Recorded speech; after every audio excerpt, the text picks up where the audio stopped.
नमस्कार. आज वैशाख पौर्णिमा अर्थातच बुद्ध पौर्णिमा. संपूर्ण जगाला शांततेचा संदेश देणाऱ्या गौतम बुद्धांच्या जीवनातील एक घटना आज ऐकूयात. एकदा गौतम बुद्ध आणि त्यांचे काही शिष्य एका गावातून चाललेले असतात. गावातून जात असताना अचानक एक माणूस त्यांच्या समोर येऊन उभा ठाकतो. प्रचंड संतापलेला असतो. रागाच्या भरात तो बुद्धांना बरंच काही बोलायला लागतो. तुम्ही ज्ञानी नाही, तुम्ही विद्वान नाही, तुम्ही संत नाही, तुम्ही हा सगळा ढोंगीपणा करताय, तुम्ही लोकांना फसवताय आणि बरंच काही.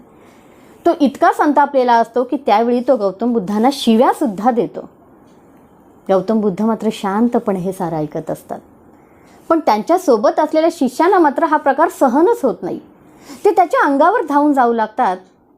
पण बुद्ध मात्र हातानेच त्यांना शांत राहण्याची खूण करतात. इकडे या माणसाची बडबड मात्र सुरूच असते. आपण इतकं वाईट यांना बोलतोय तरी सुद्धा समोरून काहीच प्रतिक्रिया